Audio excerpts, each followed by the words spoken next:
Hello, hello! Welcome to the ButHerFly Boudoir. I am Madame ButHerFly, and today we are doing a Love After Lockup review.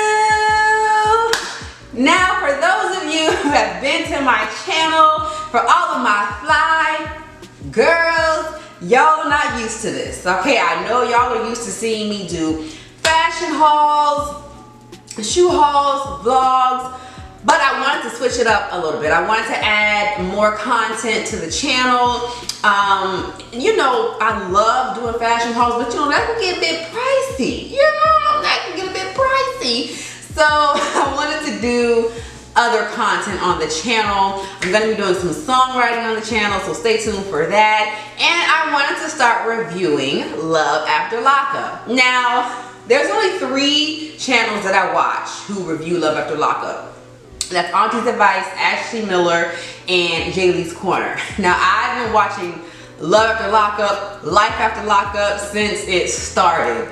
And I have just taken a liking to those 3 channels, and I love watching their reviews.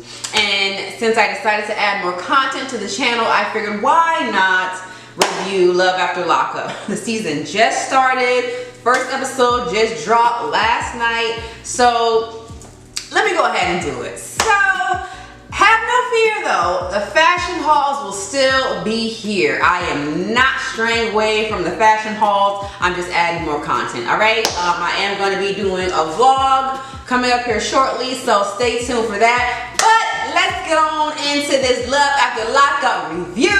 So if you guys are ready, you know I'm ready. Let's get into it. Let me start out by saying, to each his own, okay? Now everybody needs love. Everybody deserves the opportunity to find their perfect soulmate, their partner. So I'm not one to judge, okay? But going to a prison dating site would not be my first choice, okay? Now, there is nothing wrong with online dating. I have definitely done online dating, so I by no means am saying no to online dating. Life gets busy, it gets hectic, and sometimes you just don't have time to go out, okay? And then especially during quarantine, we definitely couldn't go out. We was on lockdown, so online dating it was. But yeah, I definitely am not opposed to online dating, but prison online dating, it just wouldn't have been my first option. But like I said, to each his own. All right, let's go and get into these couples. So the first couple, Deontay and Nicole. Now, I don't know if Deontay is how you pronounce his name. Now, he may have said his name. I'm pretty sure he did. I have to go back and watch it. But he spells it D-A-O-N-T-E. And I would figure if it was Deontay, it would be D-E-O-N-T-E. But you know, people spell their name different ways. So I don't want to mispronounce the man's name. So I'm going to just call him D. Okay? You know, I just thought of that scene in the barbershop. His mama named Clay, I'm going to name him Clay. His mama named Clay, I'm gonna call him Clay. Listen, I don't know what his mama called him, but I'm gonna call him D. Alright, so we talking about D and Nicole, alright? They are a mixed couple. He's black, she's white. They have been dating for a year and a half, and they are now engaged. He said that she's never dated a black guy. So he's hoping once he hit it, she ain't gonna go back. Alright, so we start off by seeing him at the liquor store. He's at the wine store. He's looking for a mixture of red, white, and pink, I believe. To me, that's a blend of a Moscato of some sort. But he's lost. He don't know what to get. The salesman was there to the rescue, helped him figure it out. He got the wine. Alright, so we then head to his home, where we get introduced to Nicole Jr. Now, I don't know much about the sex toy industry, okay? The little that I do know of, obviously of dildos, There are like hundreds of different kinds of dildos from my understanding. Now, I have heard of the rabbit. I believe that's what it's called. There's a rose. I think the rose is recent, it's new. I don't know. And like the full body sex dolls. But that's all I know. Now, what he pulled out was a woman's torso. A silicone torso. Now, I ain't gonna front. It was kind of cute. Like, the woman's waist was snatched, okay, had, you know, perky and whatnot. I wasn't hating on it. It was cute. Now, he, you know, flipped it up, turned it around, gave us a whole 360 view of it, and, you know, they blurred out the holes, but he gonna talk about the holes were a lot smaller when I first got it. So the holes have been stretched out. Okay. Now, I'm just imagining how this man is using this torso. So it's a small little torso like this. So I'm just imagining, you know, he's sitting down like so and just holding the torso and just doing like this. That's what I'm thinking. Because when a man is sitting down and a woman is on top of him, you know, we balancing and we doing our thing. You know, the guy puts his hand on our waist and, you know, he's helping us bounce. That's what I'm thinking. It's like this. He's doing the same thing. But that just looks so weird. That just looks so weird that you're just doing it with a fake silicone torso. I just, And then he says, let me clean it off, and proceeds to put it in the dishwasher. I said, you know what, not the dishwasher. Wait a minute. Is that how you clean stuff off? Because I would figure that would be a nice, you know, hand job. I'm gonna wash that by hand. But he put it in the dishwasher. Like I said, I'm not familiar with sex toys, so I don't have work, okay? I figure if he put it in the washing machine, it might get tore up. The silicone might tear up in the washing machine. So I would figure, you know, he would wash it by hand. But he put it in the dishwasher. So I don't know. I don't know. If there's any men watching, if you have used this particular toy, please let me know if you are satisfied with it. Okay. Now his friend Derek comes over and D has everything spread out on the bed that he has bought this woman. Okay, we see some Michael Kors stuff, iPhone, AirPods, and then he has an envelope with $1,000 in it. Now, I understand, you know, somebody's coming out of prison, they don't have nothing, you want to give them something, you know, to get back on their feet. But listen, I ain't gonna tell you what to buy somebody. If you got it like that, then hey, he said he made $24 an hour. His friend said, no, you make $4 an hour. The 20 goes to Nicole. I don't know. His friend think he getting played. His friend think he a fool. His friend thinks it's just puppy love. He thinking back in high school, you know what I'm saying? And he is just a puppy in love. And he think he just gonna get played. So we then see D go over to his mom's house. Now they showed another boy on screen and it said it was his brother. And I believe the age was 16. Now D is 33. That's over a 15-year age gap. Dang, mama. Okay. Listen, I can't say nothing because my mama and her brothers, they have a 20-year age gap. But I'm like, wow. He might have been one of them, you know, babies. Because a 15-year age gap, I know she probably was not expecting another child after 15 years. But listen, I don't know their backstory, so they're all sitting down, eating dinner. D, his mama and his brother, and he tells them that Nicole will be coming home in 2 days, all right?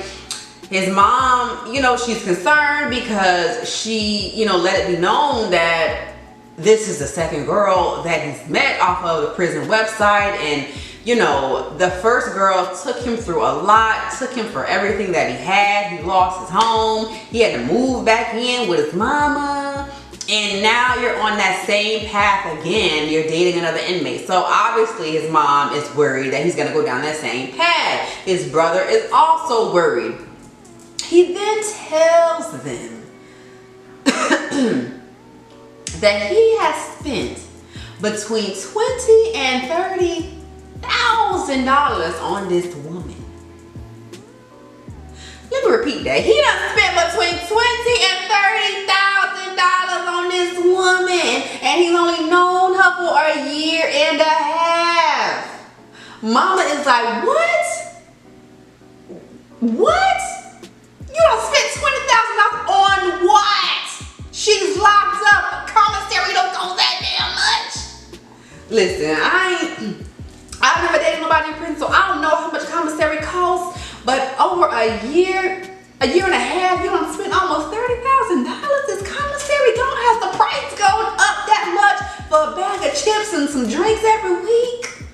I don't know. I mean, I know she gotta get, you know, bathing supplies and soap and toothpaste and all that. You know, she gotta go grocery shopping. But I mean, is it that much? You stopped paying bills and had to move in with your mama? Listen. Mama is not happy with it. She is saying he's gonna get played again. He's gonna get taken again, and she's gonna be watching Nicole. Mama, we gonna be watching her too. All right, so let's move on to the next couple. We see Brittany and Ray. All right, so Brittany and Ray. Brittany comes from an upper class family. She said some of her friends would describe her as bougie, uppity, I guess, you know.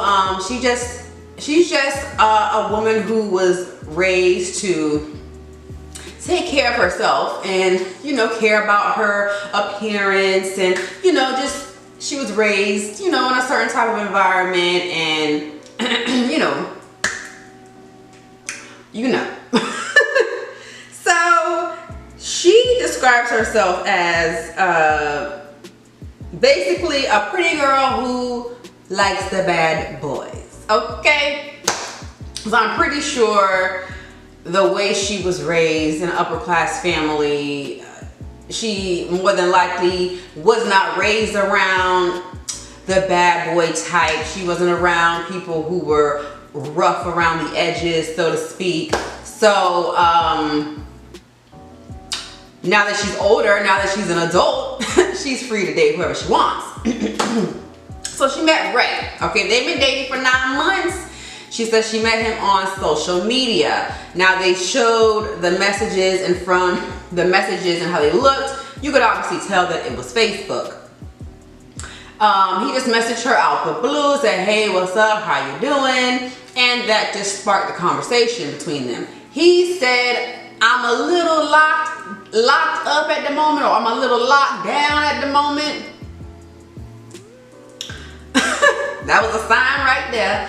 And so she didn't know what that meant, but they just kept the conversation going. She said she didn't find out he was locked up until their first phone or their first video conversation. That's when she found out he was locked down. She said she saw the white concrete walls behind him, so that's when she put 2 and 2 together and understood what he meant when he said, I'm locked down right now. So I guess at that point, they had been talking long enough to where she had already started liking him, developing feelings for him, and it didn't matter that he was locked up, pretty much. All right, so I believe he's in jail for selling narcotics. Okay, he was selling the drugs. Okay. Now we see her coming to a boutique. She had a nice little SUV, and she's looking for a welcome home outfit, something sexy, something where she ain't gotta wear no panties, okay, because she's trying to get it in when she see her boo. All right, so her friends come and meet her there. They're helping her pick out an outfit, And she's letting them know that her family does not know anything about Ray. She has not told them anything because she is scared that they will not approve of it. They will not accept it because of how she was raised. She said her growing up, they've always expected her to date a lawyer or a doctor, you know, someone of high stature. And of course, you know, all parents want their kids to find someone who is, you know, taking care of themselves, has a good head on their shoulders, who has a good future, you know. But she has decided to date the opposite. She wants to date a bad boy, and she's scared to let them know that. Now, we did discover through one of her friends that her ex was physically abusive with her, and she called the police on him, and he ended up going to jail. Now, I can appreciate that she did not stay in that relationship. Now, we don't know how long she was in that relationship or how long the abuse was going on. But we do know that she did put a stop to it. She called the police and put his ass in jail. So kudos to her for that, because there are a lot of women who, you know, just are not fortunate to be able to get out of a situation like that. So, you know, I have respect for her on that level. But, you know, Ray, we're just gonna see how that turns out. You know, we seen a little preview of her talking to her mom and letting her know. So, you know, mama didn't look too happy, but we gonna see what's gonna happen between Brittany and Ray. That was it that we've seen from her. So let's move on to the next couple, Rachel and Doug. Okay, Rachel and Doug, they've been dating for a year and a half, okay? She is an ex-Marine. She's a straight-laced, go by the book, no cheating, nothing like that, okay? Nothing like that. You ain't gonna get her to do nothing bad. She ain't been in trouble with the law. She's a good girl. But she likes them bad boys. You know, the good girls always like the bad boys. You know what I'm saying? They be all cookie cutter and stuff. They don't want another cookie cutter person next to them. They want somebody who's gonna bring out the freak in them. Somebody who's gonna show them a wild time. She's one of them. Okay, so he's in jail for doing a drive-by. Listen, they still do drive-bys? I don't know. I ain't never been around it, but I just thought, you know, drive-bys were, listen, I don't know. I thought we was done with drive-bys, but listen. Now, I think I heard her say he's been in jail for 11 years. Now he is the third. Did you hear me? The third. 1, 2, 3. He's the third convict that she's dated. So there's a trend, okay? She's got a type. She likes convicts. Now she said, third time's the charm. This third convict is the one. He's the one. I have found my convict. Listen, I want to marry him. Child. Now, her friends come over. You know, they're talking to her about old boy. And she shows them, I believe it's 2 9-pound bolognas in the fridge. I'm like, what? She said he liked bologna. What did she say? He liked, there's 3 B's that he liked: bologna, non-alcoholic beverages, boob jobs and blow jobs, something like that. The 4 B's, I don't know. Listen, I am one who loves to shop in bulk. Okay, I love to shop in bulk. All right, I be at Sam's Club, Costco. You know, I'm no stranger to that. But I'll be there if I go buy a big ass 9-pound thing of bologna. Listen, he like bologna so much, you can go buy a whole thing at Costco. A whole thing of bologna. The packs, okay, it'd be about what?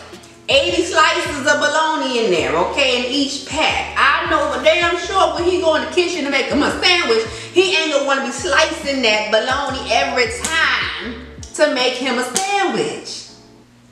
child, she could have did better than that. All right, so we then find out that he has a son. I believe his name is Dougie. He's 11 or 12. Now, I think she said he originally was just staying with her on the weekends, and then when quarantine hit, he just ended up staying with her permanently. Now, his mother is a drug addict, from what Rachel tells us. So, his mom is a drug addict, his dad is in jail.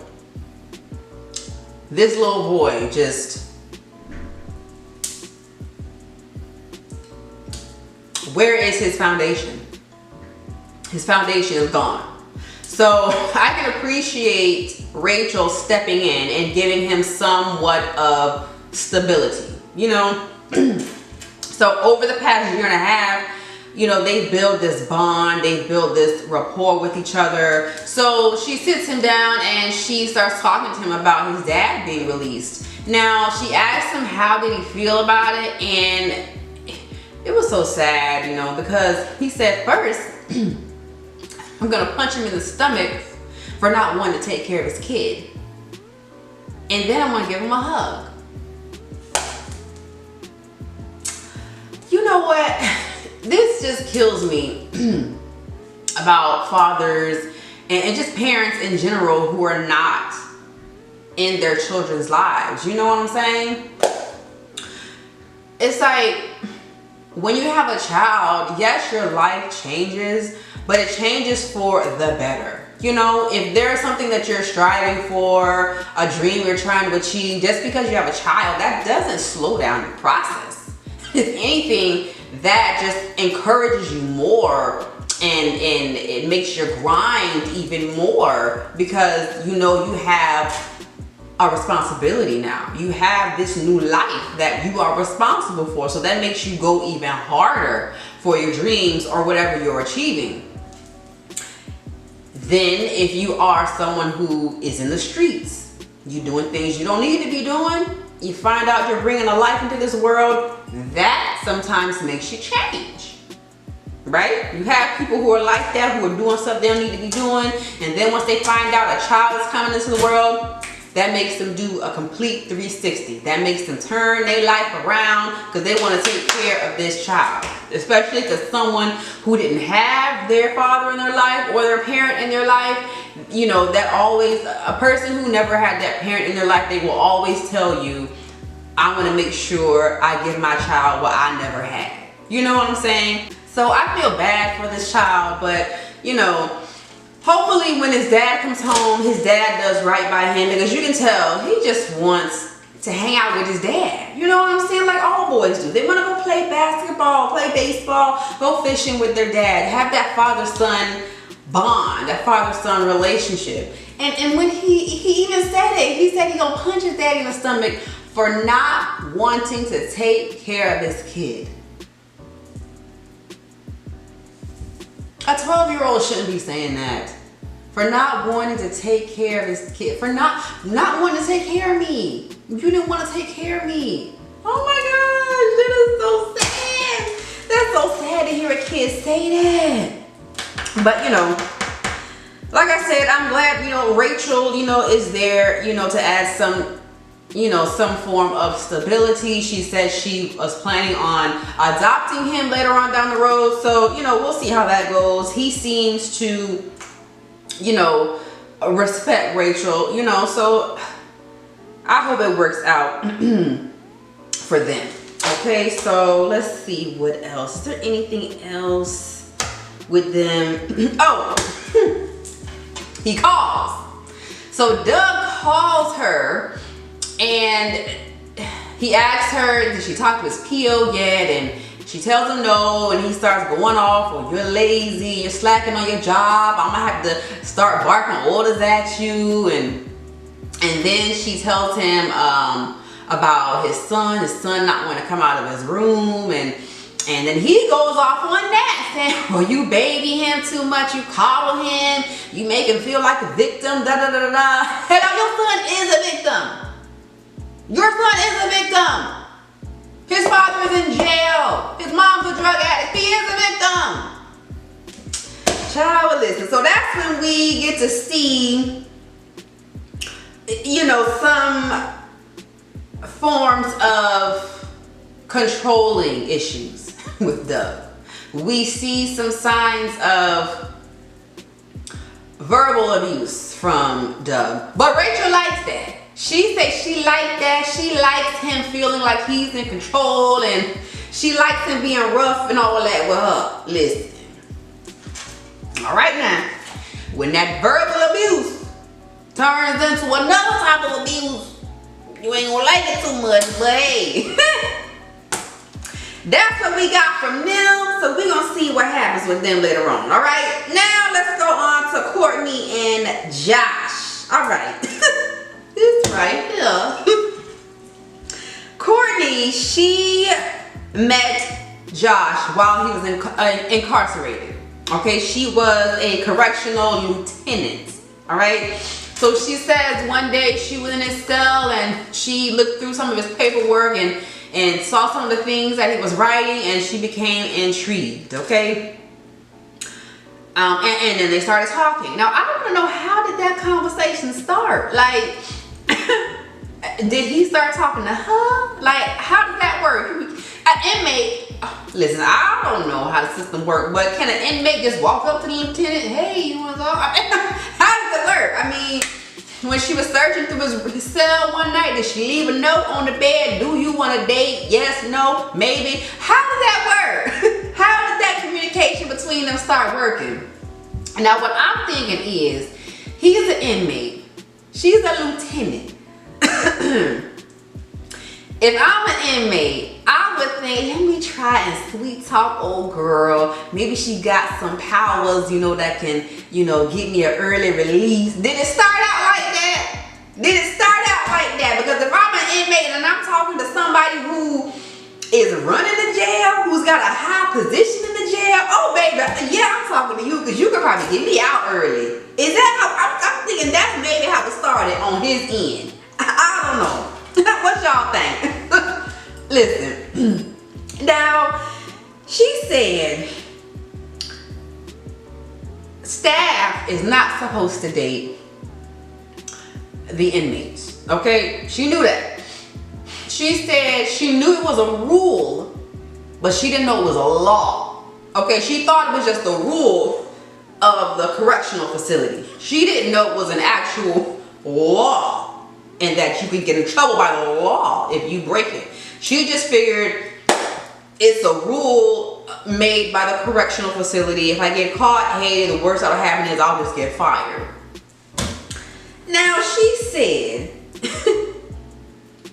when she started dating him, she came to visit him for 8 weeks in a disguise.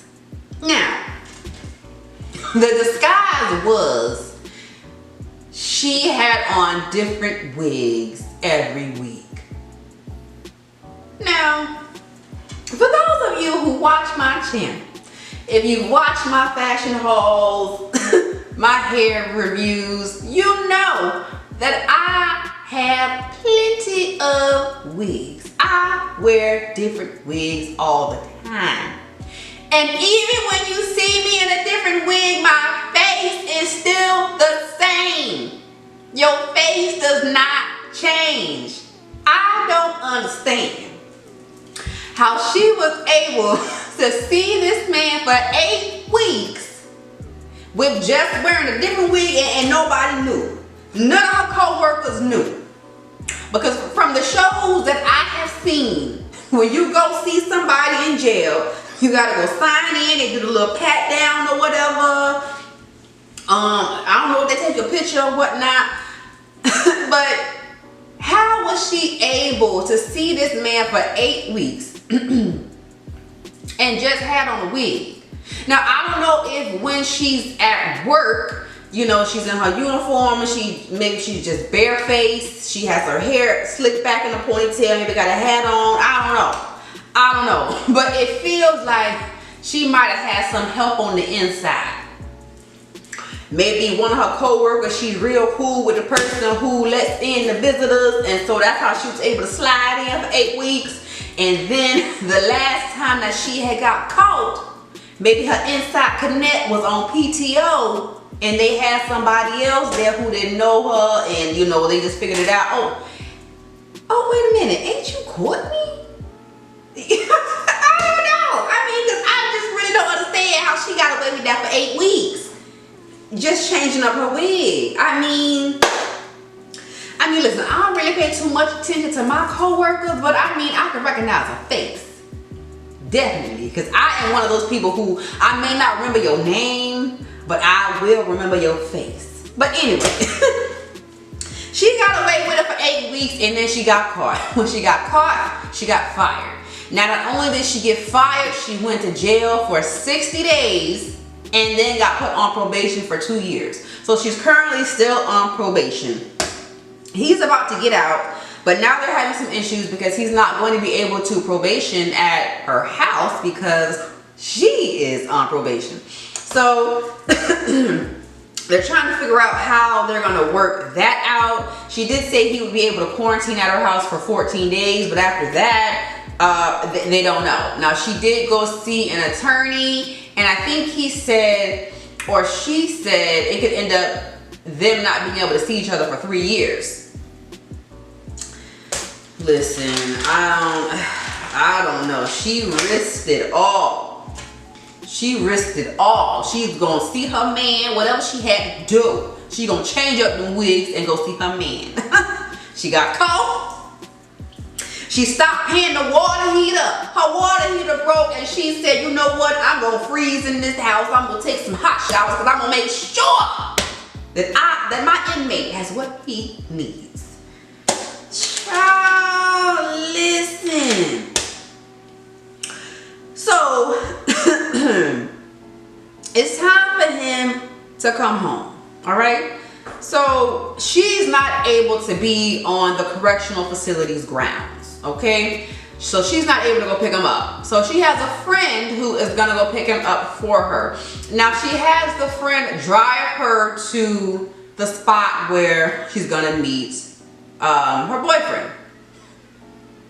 Now she says she's goofy, she has a silly personality, and there is this running joke between them. There is this dill pickle. And there's a meme of this dill pickle, and it's, the caption says, I'm a big dill. And it's a picture of a dill pickle. I'm a big dill, spelled D-I-L-L, but meaning I'm a big deal, you know, D-E-A-L, you know, ha ha ha ha. One of those corny ha ha ha ha, right? So she said that's, you know, a running joke between the two of them. So she has decided to buy herself a pickle costume. And she is going to surprise him with a pickle costume. I said, girl, what? Listen. If my man is coming home after 11 years, I believe he's been in jail for 11 years. Nonetheless, I don't care how long it's been. If my man is coming home from prison, I'm gonna be looking sexy and fine and all of that. All of that. Now, I understand, you know, there's some women who don't wear makeup, or they don't like to wear makeup. I don't think she said she liked to wear makeup that much. I don't know. But her ass done went and bought a pickle costume. And she is laying on the ground on top of dirt, rocks, hiding behind this boulder so she can jump up and say, surprise, I'm a big deal. I'm like, girl, are you for real? Listen, now I'm goofy too, all right? I'm silly, I like to have fun. But I'll be real new if I am going to hide on the ground in a pickle costume, waiting for you so I can jump up and yell surprise. Honey, honey. And what is he gonna say? Is he gonna, you know, ha ha ha ha? You know, it might be funny to him. It might be funny. I don't know. He may like it. I don't know. Anyway, the show went off with them actually. the friend is actually on the way back to the spot. They pull up and the show goes off with him opening the door. So we'll see his reaction next week. All right, so the last couple we're gonna talk about is Stan and Lisa. Okay, now Stan, Sugar Daddy Stan, okay? Stan is a 65-year-old millionaire, okay? Now, he did not say what he does for a living, so if any of y'all know, please let it be known in the comments below. If you have Google Stan and you found out, let me know. I would love to know what he does to make him a millionaire. Now, he said his net worth fluctuates, but it's around 2.3 million. Now, he said after his wife died, he had been on around 120 to 125 dates with women. And he said, finding women is no problem, but finding someone with substance is, okay? He said the dating scene has changed since years ago when you could take a woman and get a malt at the malt shop. You know? Yes. Things have changed severely since the 60s, okay? Women want more than a milkshake. Now, he started online dating and he found this woman, this blonde-haired woman, blue eyes, thought she was very beautiful, okay? Now, is it me or does Stan remind you of Hugh Hefner? Like, especially in his confessional look. When he had on, it was like a maroon or burgundy jacket. That reminded me so much of Hugh Hefner, his hairstyle. I swear, he must idolize Hugh Hefner because that's immediately who I thought of. Now, Stan, being 65, he's not a bad looking guy. Okay, for being his age, for being, you know, a man of a certain age, a man of a certain distinguishing, you know, being a part of the elderly community, if you will, he looks pretty good. He looks pretty good for his age. To be in his 60s, he looks good. So good for him. Now, his friends, we see him at the batting cages with his friends and he's telling his friends about her, and of course they think he's being taken. They think he is being a sugar daddy, and for me, I feel like Stan knows that. He knows that. He knows that, you know, women, especially younger women, are going to be attracted to him because they know he has money. He even said in his introduction, he was saying, how did he put it? I wrote it down. I'm trying to figure out where I wrote it at. Oh, he said there are certain advantages of dating me.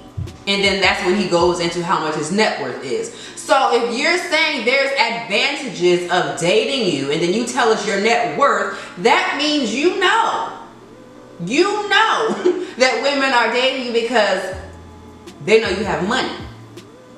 And you know that you can pull that woman because you know you got money, and you know money is a big thing that's going to attract certain women. So I believe Stan already knows what he's getting into. He already knows, you know, that he is being looked at as a sugar daddy. I feel like now that he's at this certain age, 65, he really just doesn't want to be alone. He wants somebody who will be there with him. You know, obviously he's still sexually active, so you know, of course he's gonna want a younger woman. I feel like all of these couples, or all of the people who are on the free world, feel like they can't get anyone. You know, they feel like they're not good enough for anyone, so they know if I go on this prison website, I'm gonna for sure find somebody. There's gonna be for sure somebody hitting me up wanting to talk to me because these people are locked up. So of course the people who are locked up, they're gonna reach out to anybody. So I feel like the people who are on the free world, they already know. They know what's up.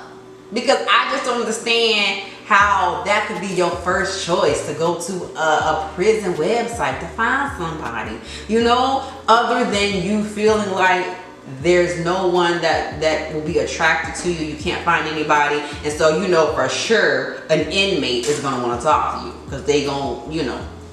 That's just what I'm feeling. Now, back to Stan. So he said he spent $5,000 on her. Now, it's funny because him being a millionaire, he's only spent $5,000 on her. Courtney has spent $25,000 on her man, and D has spent damn near between $20,000 and $30,000 on his woman, but the millionaire has spent the least. Listen. Now there was this one comment that his friends had said to him, and in his reply, his friend had said, when he had told him that he met her on a dating site, his friend was like, oh, did you swipe left or right? And he said, both. And then he said, I'm a switch hitter. Now for me, I'm thinking, wait a minute now, a switch hitter? I'm thinking, do that mean you play for both teams? Now, ain't nothing wrong with it. I absolutely am not saying there is anything wrong with it. But I'm just saying the way he worded that, did y'all catch it? That's just... Listen, alright, so that was the last couple. Listen, y'all, I'm very excited to see this season of Love After Lockup. But now we have come to the point of the review that I like to call... And now, the prison bae, I'm going to take all of your money until the day I get out of jail and after, because you're that foolish and gullible. Award goes to... this week's prison bae. Alright, prison bae. Let me tell y'all what prison bae is. Prison bae is the person, the inmate that I think is got the smoothest game, got the smoothest street game, who is able to connive and talk a good game with the free world partner and get that person to just do whatever they want. So based off of this week's episode, prison bae goes to Nicole. Nicole, I swear, she is gonna take D for everything he has. Okay, now he done spent between $20,000 and $30,000 on this woman, and it's only been a year and a half. When she called him, he was at the wine store. She said, "You got my money? You got my money?" He was like, "Of course I do." Child, he done bought all this stuff, and on top of buying all the gifts, he gave her an additional $1,000 in cash. Oh no. Nicole, you are this week's prison bae. Alright, if you guys enjoyed this video, please hit that thumbs up button. If you'd like to leave me a comment, please feel free to do so down below. Let me know what y'all thought of this episode. Let me know what you think of the whole season and the drama that we are about to see. And if you are not a fly girl yet, what are you waiting for? Subscribe to the channel. You guys can also follow me and add me on Instagram at Madame_ButHerFly. Alright guys, until the next time, please remember, stay focused, stay laughing, stay yourself, stay fly.